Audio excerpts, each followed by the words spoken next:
예, 일론 머스크 이야기 오늘 가장 길게 전해드리게 될 것 같은데요. 트위터 인수합병에 나설 것으로 보입니다. 결론적으로 말씀을 드리면 그렇습니다. 머스크가 지난주에 9.2%의 트위터 주식을 사들였다라고 보도해 드렸죠.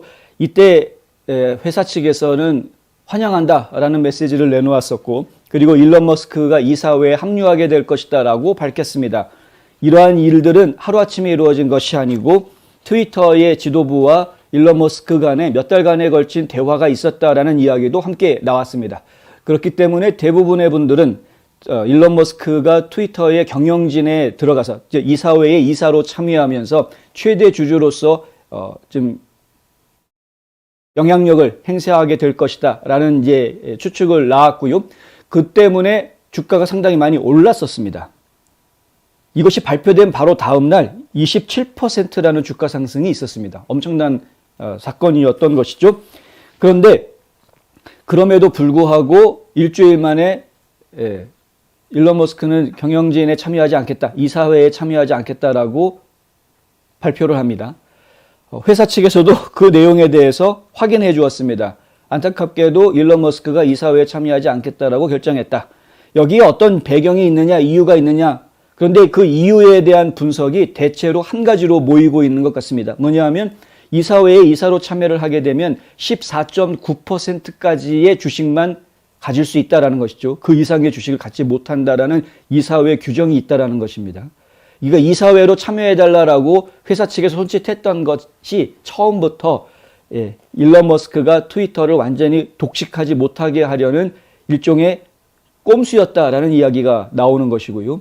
12명으로 구성이 되어져 있는 이사회 안에 들어가서 일론 머스크가 9.2%의 지분을 가지고 과연 어느 정도까지 회사를 바꿔놓을 수 있겠느냐라는 부분에 회의적인 입장을 보였던 분석가들이 있었는데, 결국에는 일론 머스크는 9.2% 가지고 대주주 노릇하는 거 하지 않겠다라는 것이고요. 14.9%의 제한을 받지도 않겠다라는 것으로 보입니다. 14.9% 제한을 받지 않겠다라는 이야기는 적대적 인수합병에 나서겠다라는 신호탄을 올린 것이다, 쏘아 올린 것이다 라는 분석이 지배적입니다. 온라인 전문 매체인 더 벌지에서도 이러한 말을 하고 있는데요. 한편은 그것이 과연 쉬운 일이겠느냐라는 이야기도 많이 있습니다. 일단은 지금 일론 머스크가 이렇게 9.2%의 주식을 사들였다고 발표한 시점이 SEC 규정에서, 그러니까 증권거래위원회에서 규정했던 시한보다 한참 지난 뒤에 발표를 했기 때문에 일단은 규정을 어긴 것이다. 거기에 따른 벌금이 좀 주어질 것이다. 이런 이야기까지도 제가 보도를 해드렸었죠. 하지만 그 벌금이라는 게 얼마든지 일론 머스크가 감당할 수 있는 벌금이다. 그런 이야기도 해드렸었고요.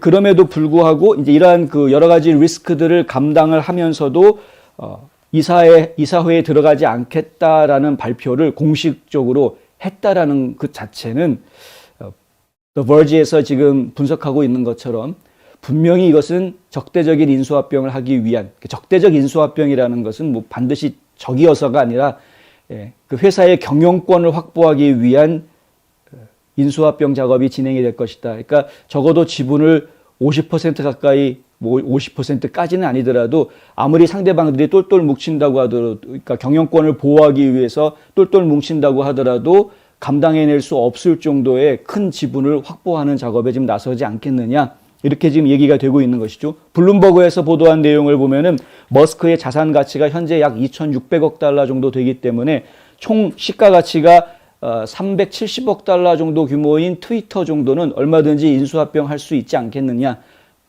불가능한 얘기는 아니다. 뭐 아주 100% 그렇게 할지는 모르겠지만 불가능한 얘기는 아니다라는 것이죠.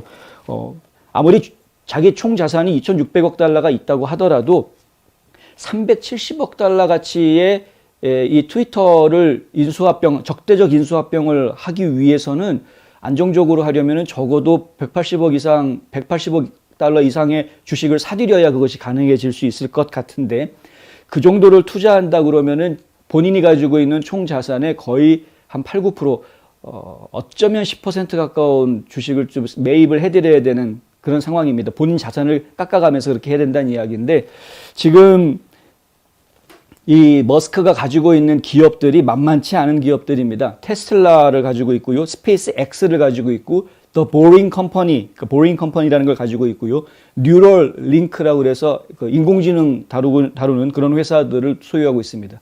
근데 이 회사들 전체가 다 규모가 작지가 않은 규모들이기 때문에 만약에 머스크가 트위터를 적대적 인수 합병을 하기 위해서 자금을 쓰려면 그러면 지금 운영하고 있는 회사들로부터 자금을 좀 빼야 된다는 이야기인데 그렇게 될 경우에 지금 운영하고 있는 4개 회사들 플러스 알파 회사들에 대해서 경영권을 좀 양보하는 상황이 발생할 수도 있지 않겠는가 뭐 이런 생각들이 좀 나올 수도 있는 것이죠. 그래서 쉬운 일은 아니지 않겠느냐 이렇게 분석하는 사람들도 있습니다만은 하지만 지금 블룸버그 입장에서는 불가능해 보이지 않는다. 충분히 할 수 있을 것 같다. 이렇게 이야기하고 있는 것이죠. 머스크의 이사직 거부는 적대적 인수합병의 신호탄으로 받아들여지고 있는데 이는 트위터의 미래에 대한 불확실성으로 연결되는 것과 마찬가지입니다. 그러니까 트위터가 지금까지 와서 성장할 수 있었던 것은 이제 잭 돌시라는 인물이 처음에 이 트위터를 만들었을 때 가지고 있었던 운영 방침, 지금 또 파락 아그라왈 사장이 또 운영하고 있는 경영진들이 운영하고 있는 운영 방침이 결코 잘못되지 않았다라는 내부적인 판단이 있을 수 있는 것인데 그런데 지금 여기에 적대적 인수합병을 하겠다라고 머스크가 나서게 되면 결국에는 지금 현재 트위터의 운영 규정이라든가 방침이 바뀌게 된다라는 이야기가 되는 것이고요. 그것이 트위터의 앞으로 향후 비즈니스에 도움이 될지 안 될지에 대해서 알 수 없다가 돼버리는 것이죠. 도움이 될 것이다 안 될 것이다 라를 놓고 이야기를 하면 알 수 없다가 돼버리는 겁니다. 불확실성이라는 단어가 튀어나오면 주식시장에서는 어쨌든 불리해집니다.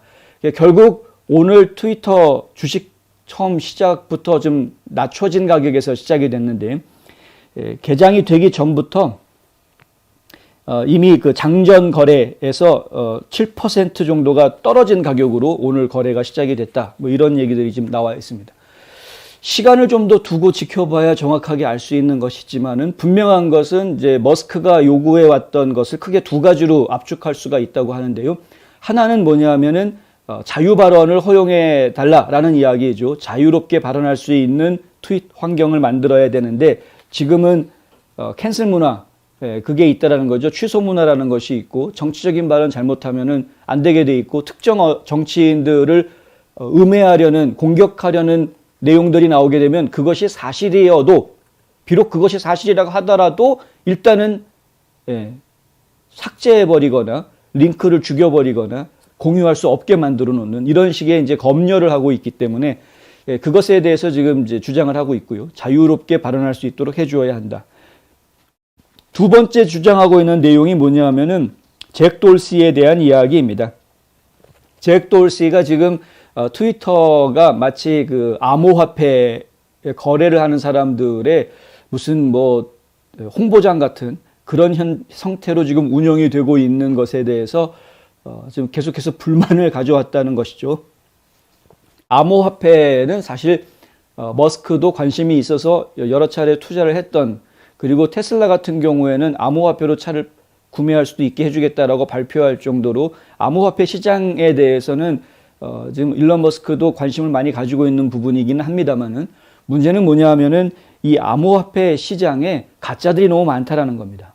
아무런 가치가 없는 암호화폐들이 진짜 종이 조각 가치조차도 없는 그런 암호화폐들이 마치 자기네들이 진짜 제대로 된 암호화폐인 것처럼 사람들을 현혹하고 있는 일들이 너무나 많다 하는 것이죠. 더군다나 요즘에는 코인도 아닌 토큰들이 사람들을 더 현혹하고 다니는 세상이기도 합니다. 토큰은 코인을 거래할 수 있는 매개체입니다. 그런데 토큰을 가지고 있다고 해서 코인을 가지고 있는 것은 아닙니다. 그러니까 토큰이라는 개념은 그냥 순전히 공중에 떠 있는 혹은 인터넷상에서만 확인할 수 있는 숫자에 불과한 것인데 그런데 그런 토큰을 가지고 매매를 하고 사람들을 현혹하는 그런 상행위들을 요즘 많이 볼 수 있는 그런 상태인 것이죠. 그리고 코인도 코인 나름이라는 것이죠. 지금 뭐 이미 상당히 많이 인정을 받고 있는 비트코인 같은 그런 코인들을 제외하고 나면 몇 가지 코인을 제외하고 나면 나머지 코인들은 사실은 그 가치가 없는 효용성이 없는 그런 입장인데 그런 부분들 그리고 최근에는 이제 NFT라는 것까지 나오면서 뭐 코인의 범용화, 암호화폐의 범용화 시대로 지금 접어들어가고 있는 그런 분위기까지 좀 보여주고 있습니다. 상당히 혼잡해지는 것이죠. 너무 복잡해지고 일반인들은 도대체 그게 무슨 말인지 단어조차도 생소한 이런 이야기들을 막 내뱉고 있는데 그 주식시장에 좀 신물이 나 있는 사람이라든가 혹은 이제 새로운 투자 기회를 찾고 있는 사람들이 혹시 이것이 기회가 되지 않을까 하고 많은 그런 유혹들에 넘어가고 있는 그러한 투자자들을 노리는 사기 행각들이 요즘 많이 벌어지고 있는 상황이기 때문에 그래서 지금 더 이러한 것들을 좀 규제할 필요가 있다. 규제라는 것은 사람들의 정치적인 발언을 규제할 게 아니라 이런 말도 안 되는 쓸데없는 그 암호화폐들 막 난리치고 있는 이런 것들을 좀 규제해야 되는 것 아닌가. 그리고 실제로 트위터에서도 이러한 그 암호화폐들을 거래할 수 있는 거래소 운영을 할 것으로 지금 계획을 세우는 것으로 알려져 있는데 그러한 것들이 사실은 트위터가 가야 될 방향이 아니다라는 것이 이제 일론 머스크의 생각인 거죠. 이런 부분들이 적용이 되려면 경영진하고 사사건건 부닥칠 수밖에 없는 일들을 저희가 봅니다.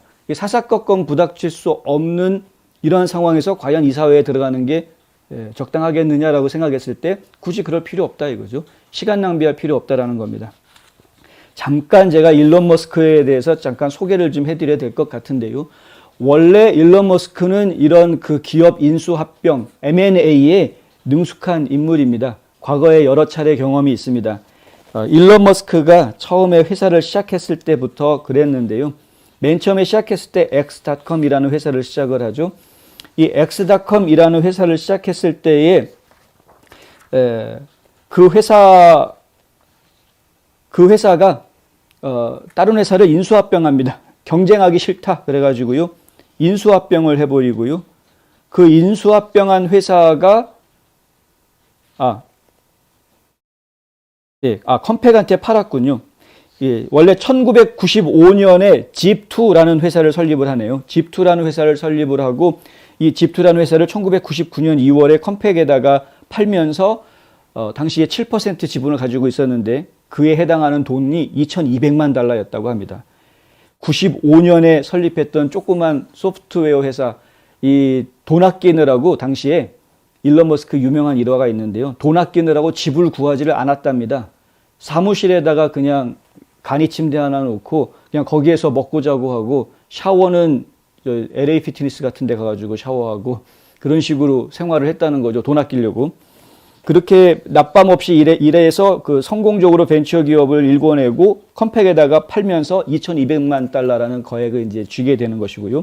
그거 그대로 그냥 노는 데 쓰지 않았고요. 웬만한 사람 같으면 모르겠습니다만 하여간 워낙 젊은 나이였을 때니까 같은 해에 이거를 판매한 컴팩에다 판 같은 해에 온라인 금융 서비스 회사를 만듭니다. 이게 X.com이라는 회사를 만드는데 이 X.com이라는 회사가 성장을 시키기 위해서 경쟁 회사인 온라인 은행 그 컨피니티라는 회사하고 합병을 하게 되고요. 이제 인수합병을 아예 해버리고요. 그 컨피니티라는 회사가 하필이면 페이팔이라는 프로그램을 가지고 있었는데 이걸 키우게 되는 거죠. 그리고 나중에 아예 이 회사 이름을 페이팔로 바꿔버리게 되고 이 페이팔을 이베이에다가 팝니다.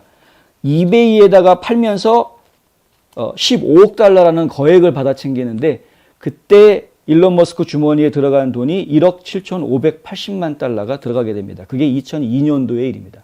그러니까 1995년에 회사 만들어서 99년에 4년 만에 팔면서 2,200만 달러 벌고 그리고 또 그 해에 그 돈 가지고 회사 만들어서 다른 회사 하나 집어삼켜가지고 규모를 키운 다음에 페이팔이라는 이름으로 이름을 바꿔가지고 회사를 또 팔게 되는데 이베이에 팔면서 3년 뒤에 15억 달러를 벌게 된다.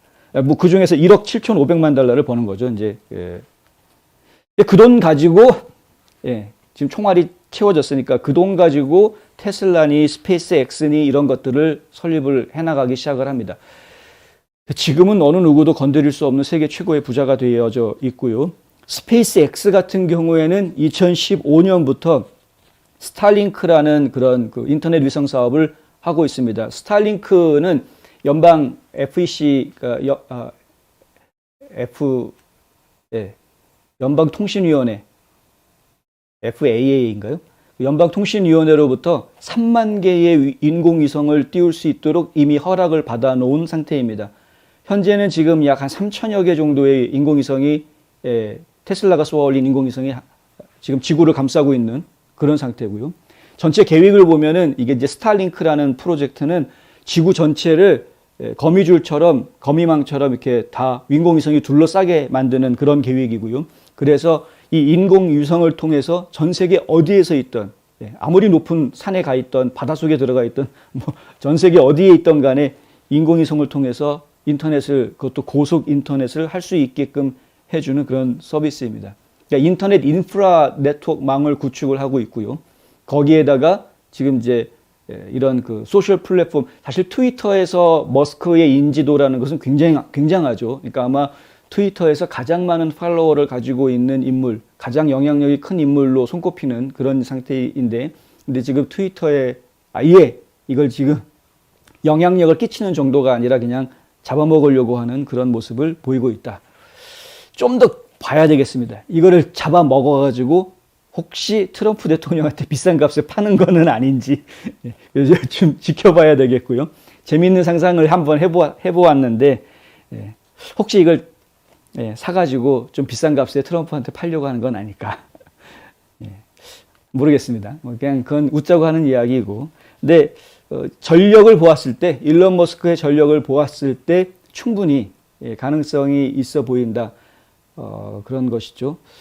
그러니까 정확한 얘기는 좀 더 시간이 지나봐야 알 수 있겠습니다만은, 근데 지금까지 머스크의 행동으로 보아서는 적대적 인수합병으로 가는 길인 것 같다라는 것은 저희가 볼 때 뭐 분명해 보이는데, 관련된 소식들이 더 추가되면 계속해서 전해드리도록 하겠습니다.